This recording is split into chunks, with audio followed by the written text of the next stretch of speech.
Thank you to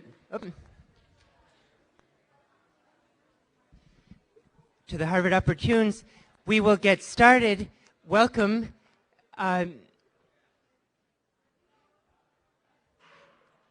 It's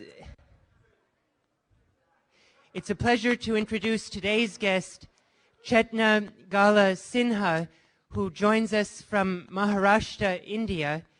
She is a social entrepreneur in the area of microcredit and community development, and her community development bank combines the services of a bank of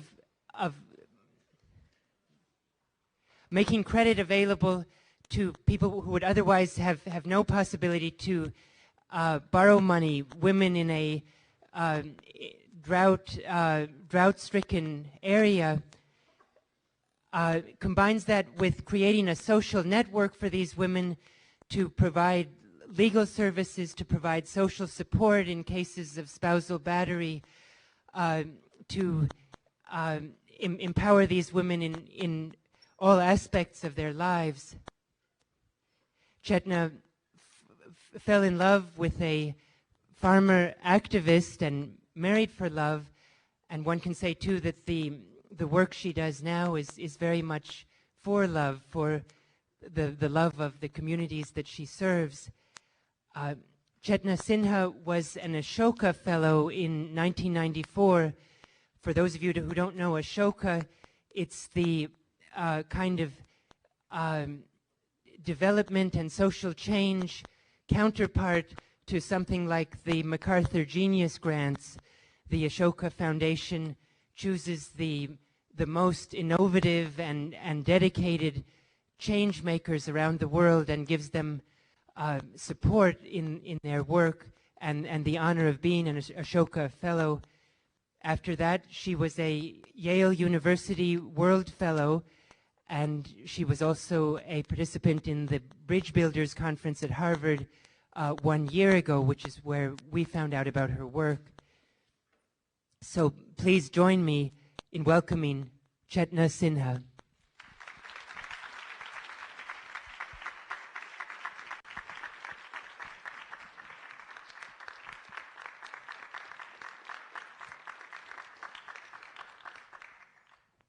I find very much privileged to be with you here. And I was here in the last class, and I saw the list of the people, and that was one thing that I find myself very much privileged to be with you and share my experiences. And at the same time, I'm very happy to be with all enthusiastic students, and I'm so happy that this experience was because of Brian Palmer and Kate Holbrook, who called me, and Kate Botham, who brought me here. Thank you very much. Welcome. I wonder if we could start with a first question. If you'd tell us a little bit about the path that led you to become a social entrepreneur. Were there signs of this interest already when you were a child, and what was the path from childhood to this area of work? At present, I have started a women's bank for a rural poor women in Maharashtra, which is the first bank. Before 15 years, I never thought that I will do that. And when I was in school, I got involved with the Gandhian movement. And the reason for getting involved was that there was a doctor strike in Bombay, and patients did not have any facility.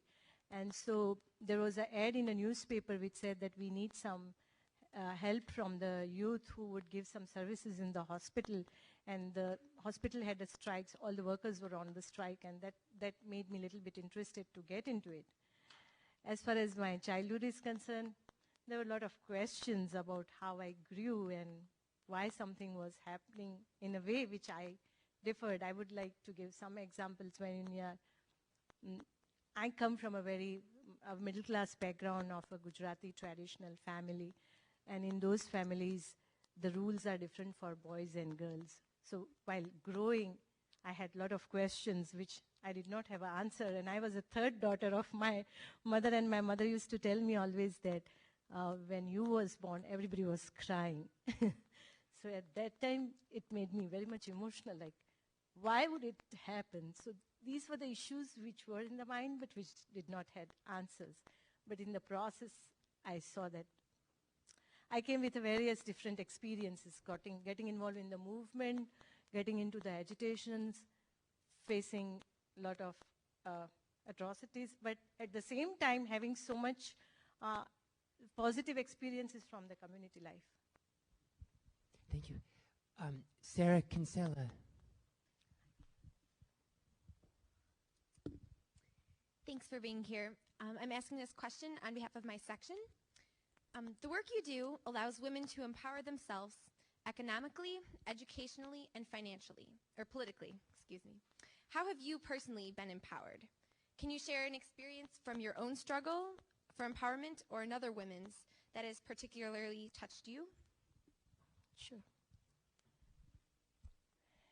I would like to give you 2 examples of the work when I was doing, which empowered me. First was when we got a license from the Reserve Bank to start the bank. And it was something very, very different and new in our area also and in the state also. And it was both. On one side, our women were very, very much enthusiastic, but on the other side, there were the local traditional political leaders which did not like the idea that they got the license for the banking, and it was the first time that even the political leaders who were very strong, they did not get the license and we got it. So they were using a lot of tactics just to make the whole thing, create a lot of nuisance. And what they did was that they would, like in Indian village, if you want to value down what anybody is doing, they would give a money to somebody to drink and then just launder on the street and talk some nasty things about what we are doing, and they did that. And at the same time, there was a lot of pressure from the political circles that you have to invite one of the local political leader, he should be on the stage, otherwise we'll see that you don't start your office in the village. So that was a lot of tension on one side. But on the other side, our women were so smart, and they said that, no, we'll face this. The one way of facing was just to agitate and deal it directly. But on the other way, because we were starting a bank and we wanted to be more strategic, because you are just starting the bank and you need to get the confidence from the people. And then we sat in the meeting with the women and they decided, no. The best way is that those political leaders who are against us, why not involve their wives and mothers in the program? I was so surprised, but we did that and we got a very good response. So in this process, it was a sort of, I cannot say that this example is such that you can empower yourself, but at the same time, in these strategies, you learn so much that the whole process obviously empowers you. And the second example I would like to give is that when we gave the proposal of the bank, and when you give a proposal of the bank in India, the Banking Regulation Act tells you to prepare a list, to give the list of the founder promoting members of the bank. And you have to give the details of that. Like, who are these women who want to start the bank? What is their occupation? What is their age? What is their caste? What is their education? And when the education column came, women had to give thumb impression because most of the women were illiterate.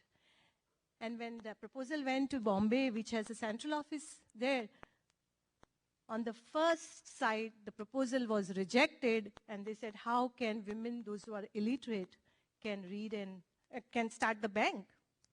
And they said, we are not giving you the license. And it was a big shock because we tried for 2-3 years of all the self-help group activities, savings and credit activities, and then we were told that you are not going to get the license. I tell you, I was like, at that time it was all the efforts and what are you going to do? I was on verge of crying. But some women said, nothing doing, we'll go back. We will learn. We will learn to sign. We will learn to read and to write our name, and we'll come back again. And I was so surprised. after we went back to our village, it was like every day women will come and they say that, just teach me how to write my name, just teach me how to sign. And we had so many, there were many people in our team, everybody was teaching them. And after 3 months, we became more strategic. And we took an appointment of the deputy governor of the Reserve Bank. And just got into his chamber, 37 women from rural India, in Bombay, in a chamber of governor of Reserve Bank of India. It was very difficult to get into it. Somehow we got in.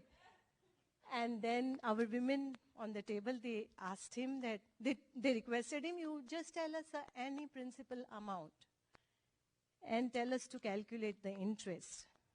We will calculate it. If we fail in it, don't give us license. But we will tell you a principal amount and tell you to calculate without calculators. And you have to do it. So this made, of course, that doesn't mean that it was just our success, but we knew that this officer is also very sensitive. And this made him to engage the women in a dialogue, and we got the license. So you learn, when you see such intensity in women to achieve it, and when you are a part of that process, obviously you feel yourself so very much empowered.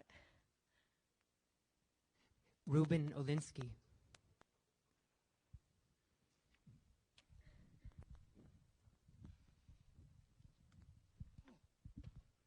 Hi, thank you for coming.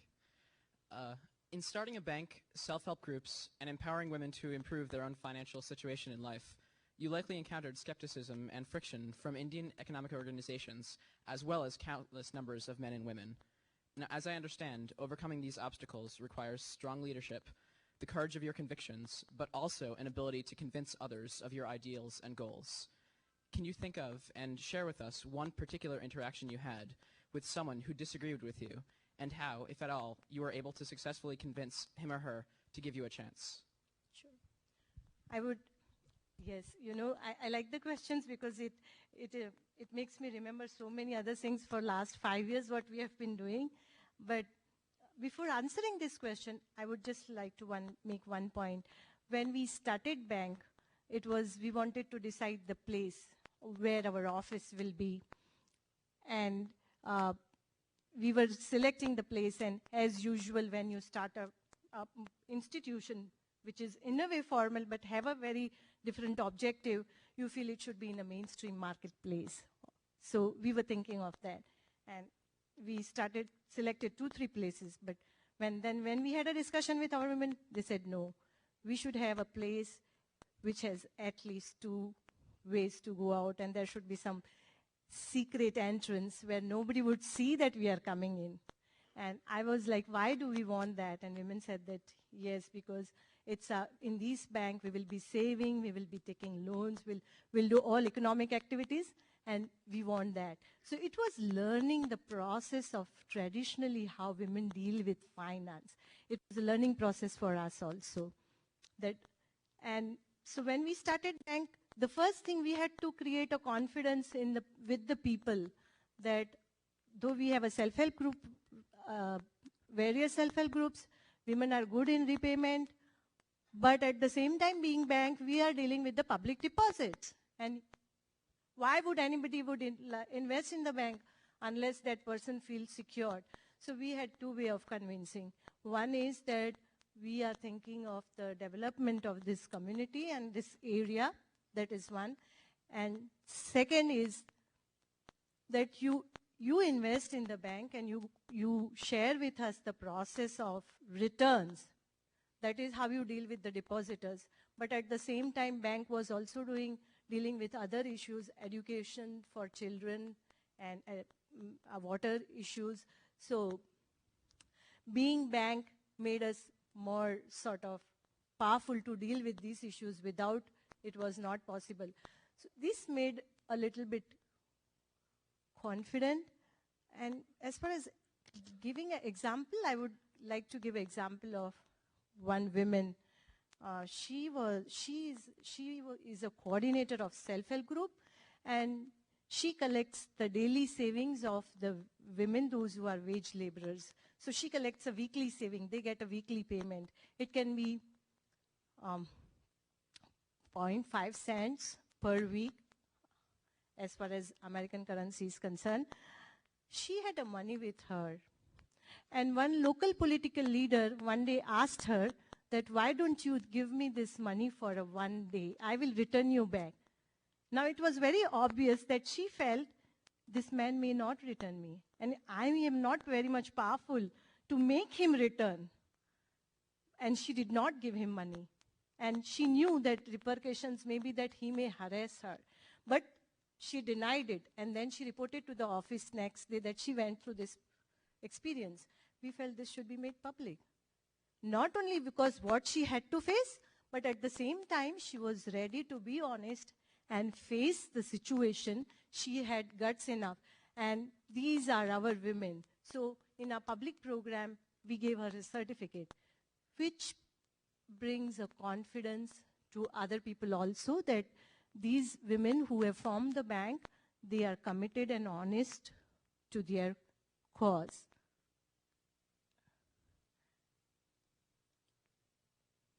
Brady Williams.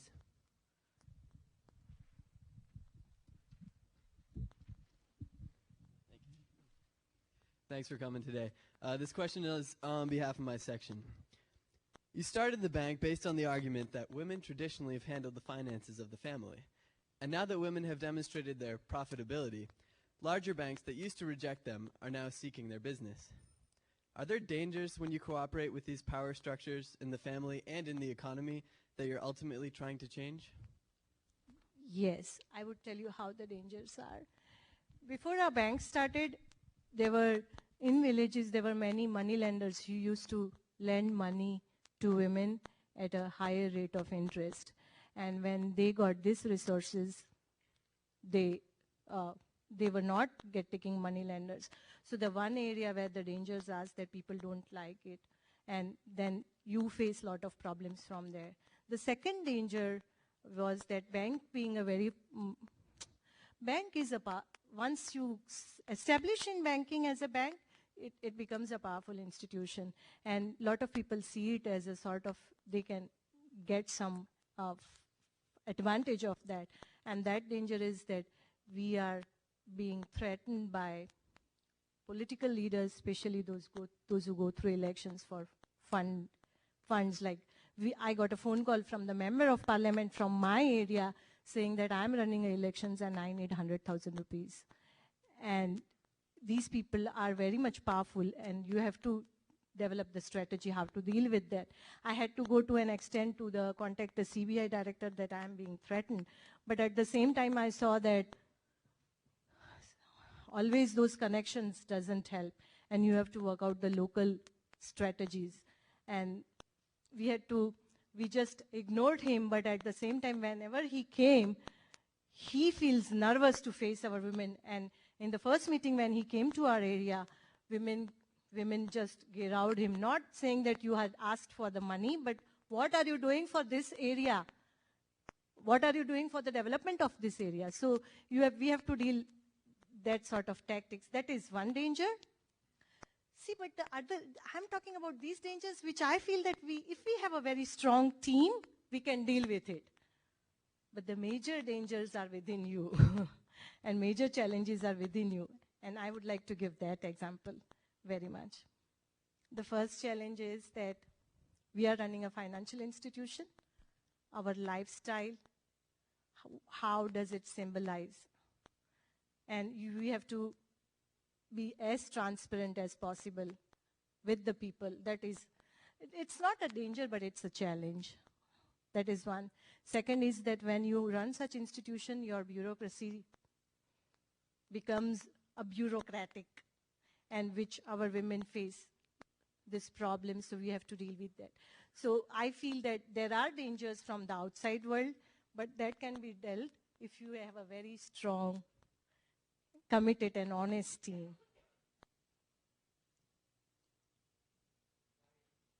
Ryan Thoresen.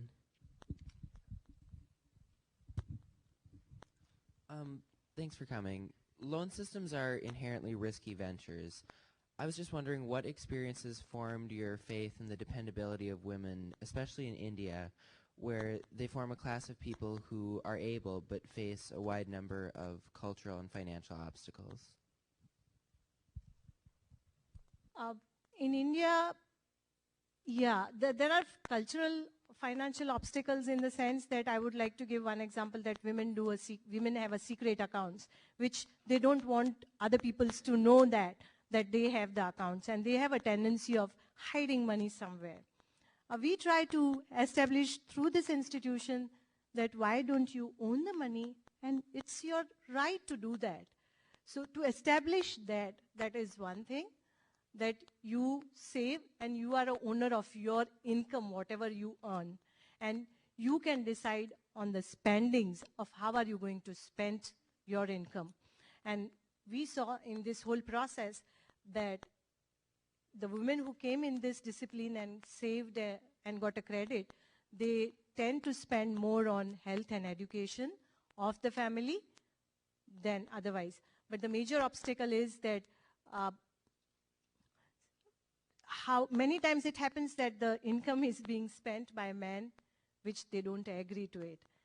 And that is, men ending up spending on liquor consumption or in some other areas which are not productive.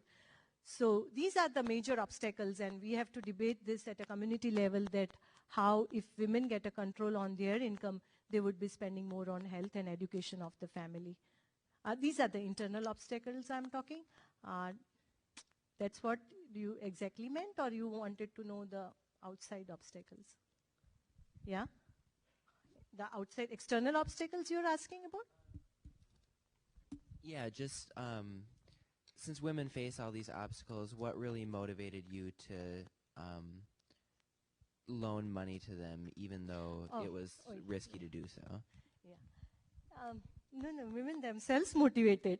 Let me tell you very frankly that the dealing of finance, in my 5-6 years of experience, I have seen, which I'm not very happy with it, but women deal with finance very differently than men. And so you find them that though they don't have a power to how to spend the money, so you may feel insecurity when they take a loan that will they be able to repay or not.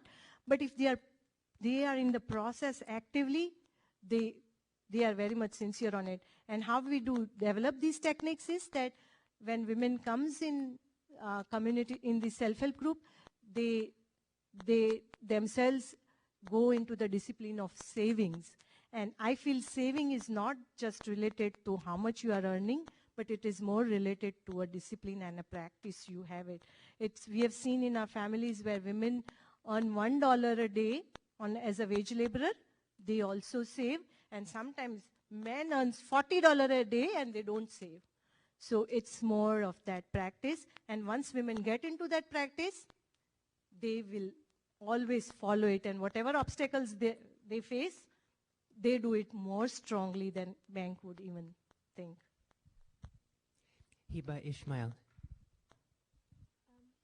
All of the work that you're doing to empower impoverished women in India is very commendable. And in large part, your ability to help those who are in need comes from the education that you got growing up and the fact that you're able to get a business degree. So I was just wondering what you were doing to help educate women and girls so that their empowerment can continue. The major non-economic programs or the non-financial program which the bank has are the two major programs, that is on health and education. In the area where I am working, which has a high number of dropouts of the girls in the schools, and especially in a secondary school. So we have designed the program where we provide we motivate the villages in a competition that they should, we give a prize to a village which will achieve 100% of the girls of that village will be in school, and that village gets the prize. Idea behind designing this prize program is that village should get motivated in girls' education program. And then once the village get into it, then we help that there are many families who would have a problem, like there's no transportation facility available for our girls to go to the school. And we provide bicycles to the girls. And we say it is a freedom ride program where you can bicycle to the schools by bicycle. So these are some programs as far as girls' education at this stage. But at the same time, we are aware that in India, once you are graduated, that doesn't mean that it is going to offer you any employment. So we also have partnerships with the educational institution, which gives a vocational training program to the girls and the boys both. So that, and then once they are trained from that vocational training, they can get the loans to start the business. So as far as education is concerned, with the women and girls, we have a partnership with the schools there, local schools. And we also help schools to get and try to develop a partnership with the corporate sector as far as schools are concerned, so that they can finance it as far as constructions of building and everything is there.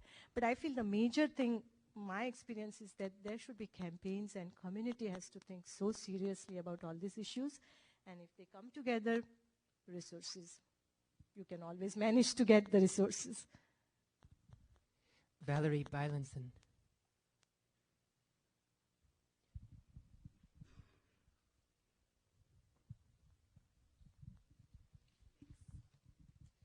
Hi, I'm asking this question on behalf of my section. How do you foresee your work changing the lives of the next generation of women in India, perhaps even beyond the obvious economic implications? I would like to give one about the next generation. The major issues we feel the most challenging while working with women on economics issue is that they should have ownership rights and property rights, especially because in India we have property rights are a little bit partial as far as women are concerned. And we are forcing that there are two areas. One is that women should own assets, either it is a fixed assets or assets which provide you which are productive to provide you enough income.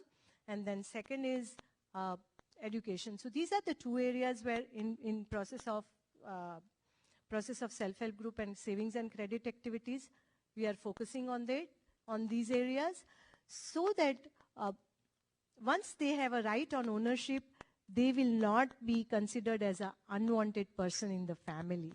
That is the first thing we feel is very much necessary. So once they are wanted in the family, they are loved by the parents.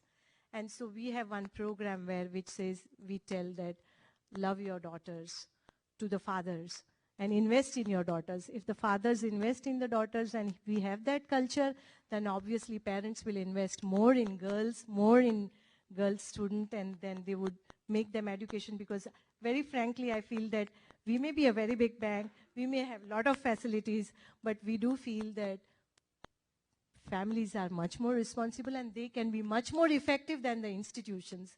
So they should love their daughters. And next generation, if they are loved by their parents, definitely. I mean, I know that so many of you are here who are very much loved by their parents, and you are here in these universities, which will be having such a bright future. You can think of investment banking at Wall Street. So if you have that background, then you are going to make success. So that is the major program we would like to we have taken up. Rosa Eng.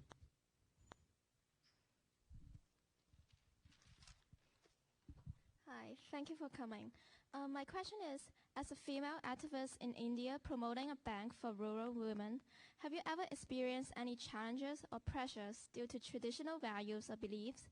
If so, how did you deal with these challenges or pressures? One challenge being a women activist I faced, which I would like to share, because I think at that time I was of your age with so much of enthusiasm.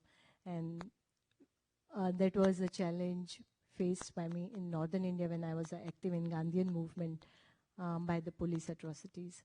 And we had I had to face these police were not policemen, but police women who were torturing us. When I say us, we had a lot of other colleagues. And I do remember that when we went through this, we were in jail and we were facing all these atrocities. But at the same time, the team was so much committed to the cause that when we came out of the jail and we were sharing that how police behaved with us and what they did, and in doing that, we were crying, but at the same time, we were feeling so strong about it that we are so strong enough to make them weak.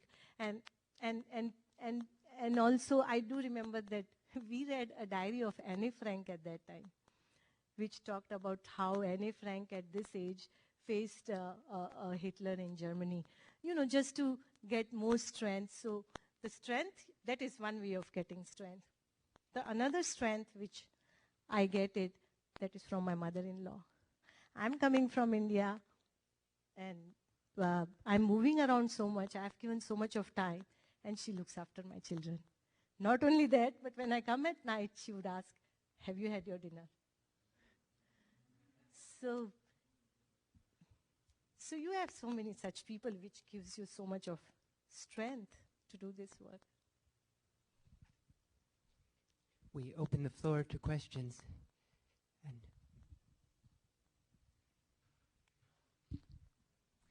Sorry, I have another question for you. What effect has your work had on the men of India? Has it helped them in these economic ways in the same way, or has it changed their viewpoint, or what do you think the effect has been, if there is one? Very interesting question.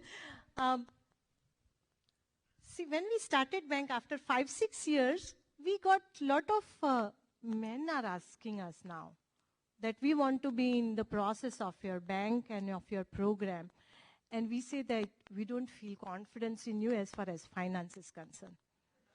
I mean, because it's a really, I mean, and when I say that, I don't want to criticize that, but at the same time, I feel inefficiency in us because we have to learn the strategies. That is one. And second, when we deal with the bank, see, it's like when you must have read this article, it says it gives savings and credit facilities, it gives marketing facilities, it gives health, it gives education. And sometimes I see our women and I feel like they are doing everything. They are earning, they are looking after the children, they are taking care of them, and bank and organization is providing everything. And then you question that, are we creating super women? I mean, no, we are not happy with that. But you don't find anything. And so we are also facing this challenge. And we have started some programs. I'll tell you how. The first thing, we got very different examples from men who are appreciative of this program. I would like to share one example. One man came with his daughter saying that, I want her to become Chetna Sinha. I was like, it was such a great accomplishment which I had in my life. Not that he says that I want her to become Chetna Sinha, but man coming and wanting to that her daughter becomes something like this. And I felt like, what program do we have to engage them? They are so much ready to give something to the society. So after that, we started a program that in every public program, we will give certificates to men.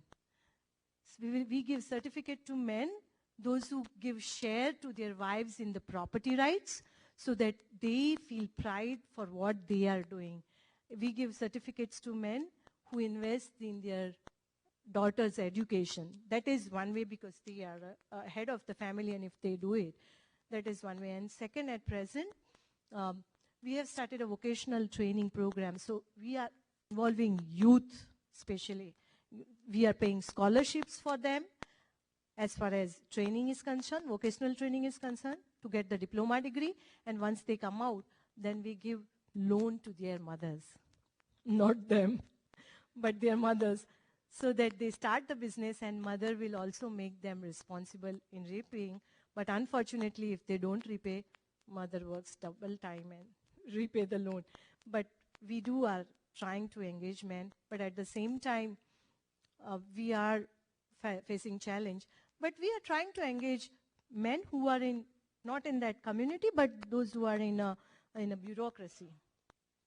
And I would like to give one example here, that our women are working on ownership of property. And they are demanding a government to change the policy on that. And we work out a lot of strategies and take advantage of various people. Fortunately, we had a chance of our women meeting one representation, one team from US, which consisted of Justice Breyer of Supreme Court of Justice of Supreme Court of US, Strop Talbot, who is the president now at Brookings. And they had a meeting with our women. There was one translator who was translating what work they are doing. And they were showing the stamp papers which talked about how women should get a property rights. Women were showing to Justice Breyer. And then he was explaining what legally you should make some changes to make your point strong. And we had photographs of that meeting, which was publicized in the newspaper there so much that a lot of IAS officers, and I mean in India when you have a senior most officer in the district is an Indian administrative officer, he felt like, oh, these people are thinking so important that what these women are doing, and then this was taken up seriously. And then a lot of men who were in bureaucracy, they got involved, and we told that if you really want to help us, then you have to change this policy. So we work out a different strategy how to get involved men. And Chetna Sinha, I wonder if I could ask you to tell us a little more about these microcredit circles, these self-help groups, and how they really function. I'm having trouble picturing what that style of leadership and empowerment is on a kind of day-to-day basis. Everyone comes into a room and does what? Or we have a self-help groups of women who does savings and credit both. These groups are formed on the basis of village level, and these groups meets either once in a week or once in a month. They bring their savings together, and then when they meet, they decide who would need the credit, and then the woman who needs the credit would draw the credit, and 2 women of the group will become a guarantor. There is no collateral. See, the microfinance has taught a very big new thing is that you do not require a collateral for loan. The collateral is a trust between each other. And then they repay. These are the groups all over villages, and we have 325 self-help groups. And then these self-help groups forms a federation.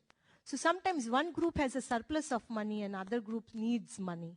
So then they provide money to another group through federation, and then all these groups have an account in the bank also. So if the federation needs money, the bank would give.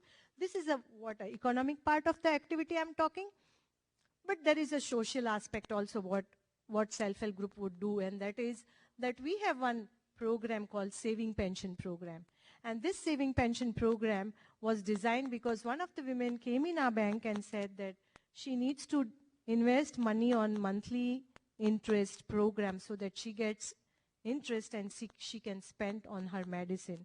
And then she was just sharing that how at her old age she has all these problems. So we felt like the first immediate thing was that why can't we design some scheme so that at a young age they can invest and they get a pension. So we have one pension program. But at the same time we felt that, okay, as a banker this is the right way. But as a community organizer, why would women be so vulnerable that they don't even have money for their food and medicine in a village?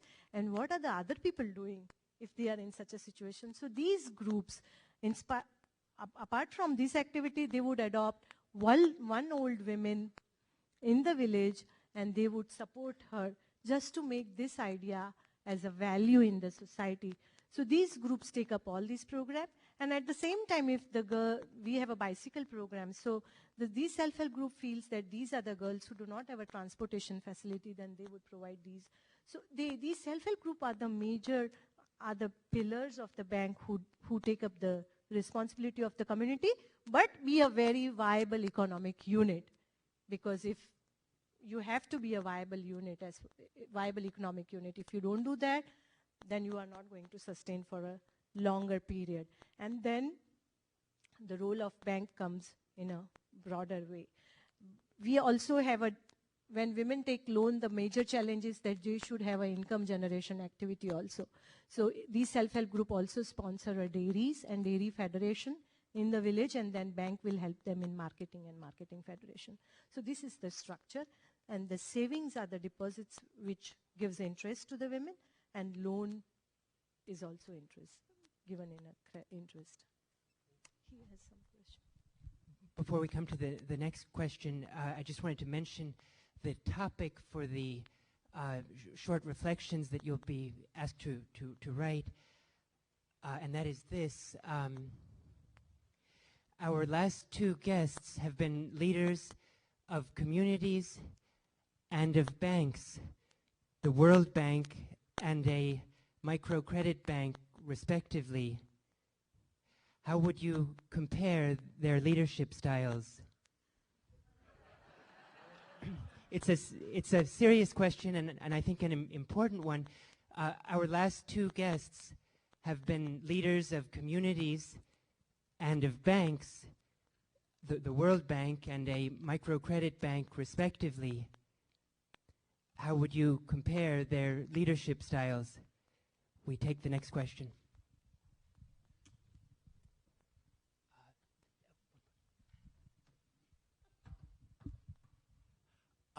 I was wondering if you've ever encountered women who were opposed to your work, and if so, how you tried to convince them that it would be beneficial for them.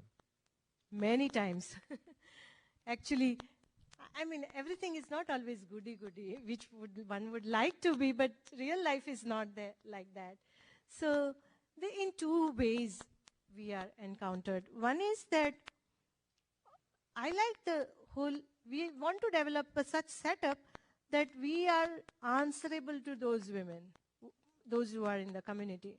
And I'll tell you one bank program first, and then I would share another experience.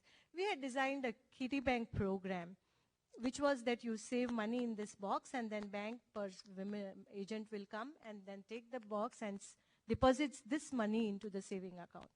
And without much discussion, we just brought something like 5,000 boxes, because we thought that with a very red, attractive photograph of Mickey Mouse on that, and we thought everybody would like it. And when we were in a meeting and we showed them, the first thing they said, like, who gave you this idea? Why did you do it? And for us, it was just a starting of the bank, and we were so enthusiastic about this idea, and women said, nothing doing, we don't want this.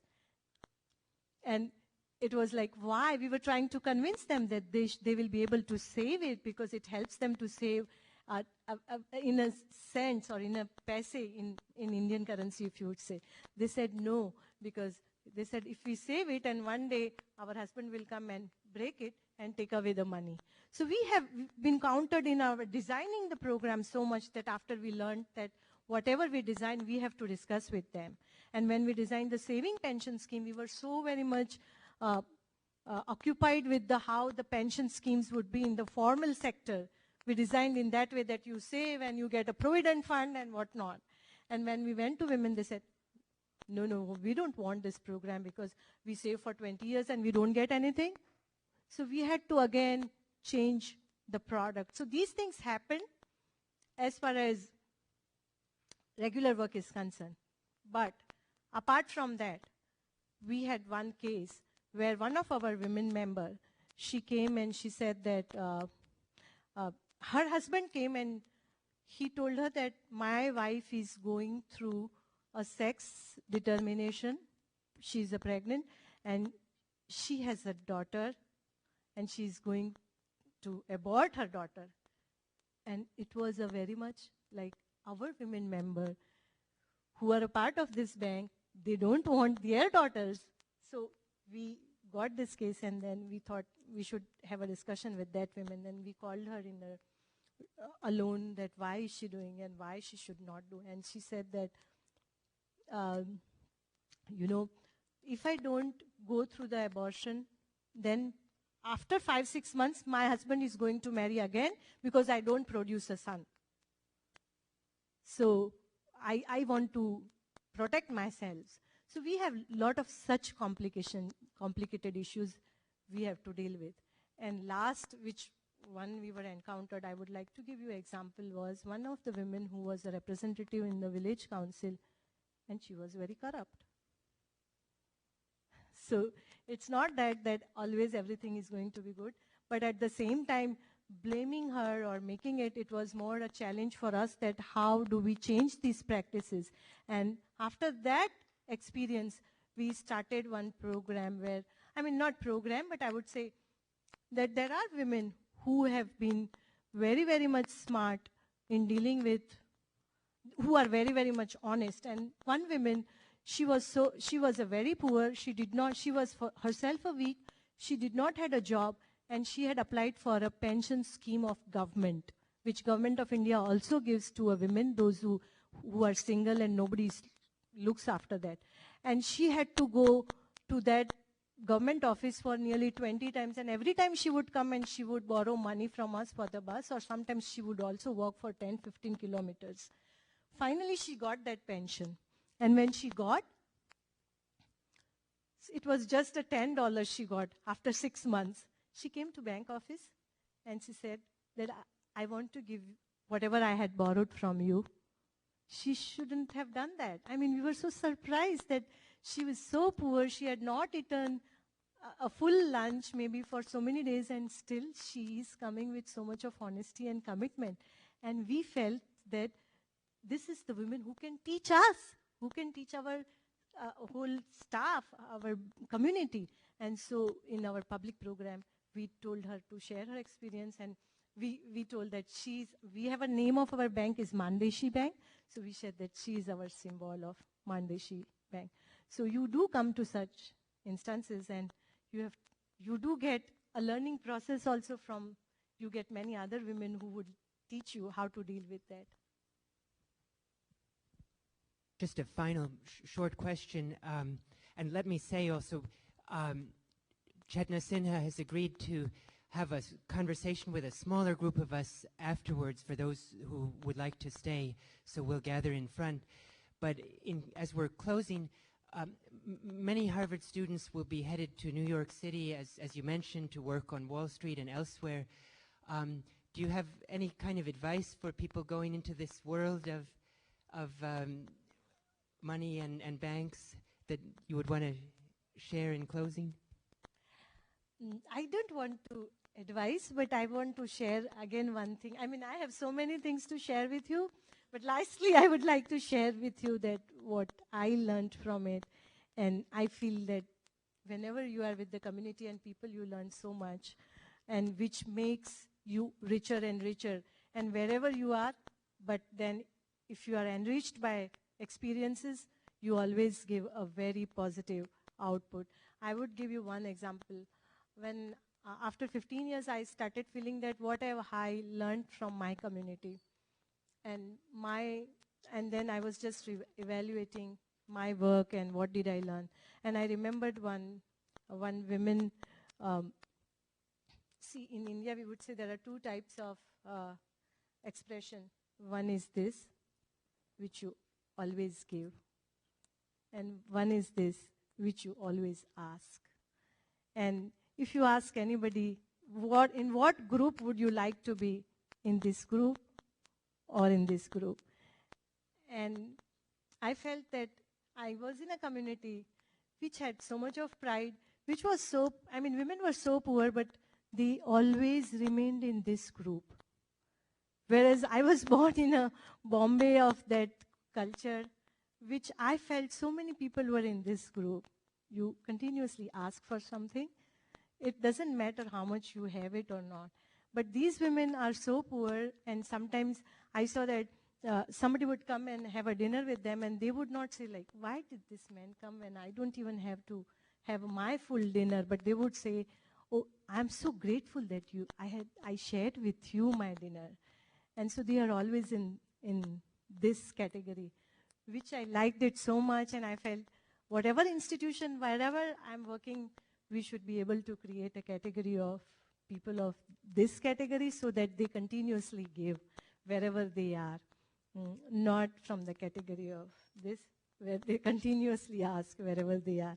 And I feel myself so privileged to be in this dignified community, which continuously makes me a part of the group which does this. That's all. Chetna Sinha.